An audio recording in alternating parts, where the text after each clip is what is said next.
Hello students of final year. Last lecture में मैंने आपको बच्चों perishable, semi perishable and non perishable foods के बारे में बताया था। और ये 3 तरह के होते हैं: शीघ्र नष्ट होने वाले भोज्य पदार्थ, अर्धनाशवान भोज्य पदार्थ और शीघ्र नष्ट ना होने वाले भोज्य पदार्थ। उसमें मैंने आपको लास्ट लेक्चर में शीघ्र नष्ट होने वाले भोज्य पदार्थों के बारे में बताया था। अब देन सेकंड आता है अर्धनाशवान भोज्य पदार्थ यानी कि सेमी पेरिशेबल फूड। कि कुछ खाद्य पदार्थ ऐसे भी होते हैं जिनको संग्रह करने के लिए प्रशीतन की आवश्यकता नहीं होती है।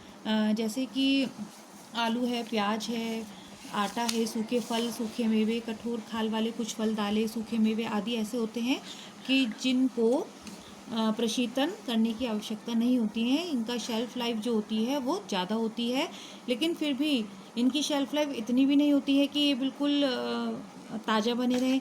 कम से कम 1 साल तक इनकी शेल्फ लाइफ होती है, उसके बाद ये ख़राब होने लगते हैं। तो इनको सेमी पेरिशेबल फूड्स के अंतर्गत रखा गया है। देन थर्ड आता है शीघ्र नष्ट होने वाले भोज्य पदार्थ। कि भोजन का शीघ्र नष्ट होना अथवा ना होना भोजन में उपस्थित नमी पर निर्भर करता है उसकी। यदि भोज्य पदार्थ वातावरण की नमी सोख लेते हैं तो उनको शीघ्र नष्ट होने की संभावना रहती है, क्योंकि उसमें नमी आ जाने से फफूंदी लगने का डर रहता है, ठीक है ना। किंतु यदि भोज्य पदार्थों को समय समय पर ठीक तरह सुखाते रहें तो भोजन अधिक समय तक सुरक्षित बना रह सकता है।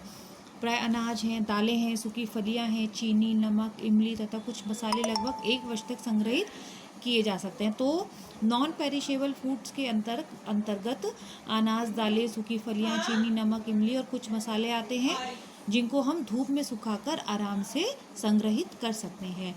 अब इसके लिए हमें 3 विधियों का प्रयोग किया जाता है नॉन पेरिशेबल के लिए। उचित संग्रह पात्रों का उपयोग, इसके अंतर्गत यही आता है कि जब हम किसी चीज़ को स्टोर करके रखते हैं, संग्रह करके रखते हैं, तो पात्र जो है उनको, यानी कि जिनको आप कंटेनर भी बोलते हैं, डब्बे बोलते हैं, वो इस तरह के होने चाहिए कि वो उनका ढक्कन जो है वो ढंग से बंद हो, ठीक है ना। उनमें नमी या हवा का प्रवेश ना जा सके, ठीक है ना। एयर टाइट कंटेनर जैसे कि हम बोलते हैं कि इनको अनाज हैं, दालें हैं, चावल हैं, इनको एयर टाइट कंटेनर में ही हमें स्टोर करके रखना चाहिए।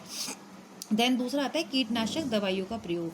कि अनाज एवं दालों को सुरक्षित रखने के लिए पायरेथरम है, मेलाथिओन है, बेंजीन, हेवा क्लोराइड दवाइयों का प्रयोग करना चाहिए।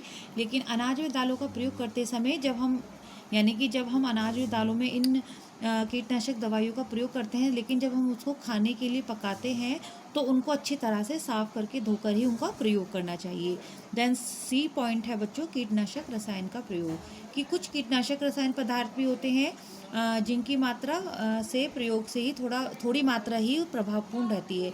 जैसे कि वे रासायनिक पदार्थ, जैसे कि जो भी हम केमिकल यूज़ करते हैं, कीटनाशक रसायनों का प्रयोग करते हैं, तो क्या करते हैं कि जब हम उनको अनाजों में या दालों में या किसी भी संग्रह करने वाली सामग्री में रखते हैं तो वो गैस रूप में परिवर्तित हो जाते हैं, ठीक है ना, जिससे भोज्य पदार्थ सुरक्षित रहते हैं। इस विधि को फ्यूमिगेशन विधि भी कहते हैं। इस विधि में उत्तम रसायन कौन कौन से होते हैं? इथाइलिन डाइब्रोमाइड, यानी कि शॉर्ट में इसको ईडीबी भी बोलते हैं, ठीक है। इसके अतिरिक्त इथाइलिनडाई क्लोराइड, कार्बन टेट्रा क्लोराइड मिश्रण और मेलाथिओन आदि का प्रयोग भी किया जाता है। इनके प्रयोग से दवा के जो कण हैं वो गैस रूप में परिवर्तित हो जाते हैं, यानी कि कंटेनर के अंदर, पात्र के अंदर एक गैस बन जाती है जिससे कि सूक्ष्म जीव नहीं पनप पाते हैं और वो हमारे जो अनाज, दालें हैं, खाद्य सामग्री है वो सुरक्षित रहती है। फैलकर अनाज व दालों को कीड़ों आदि से सुरक्षित रखते हैं। ओके गर्ल्स, मिलती हूँ नेक्स्ट लेक्चर के साथ। Thank you. बुद्धि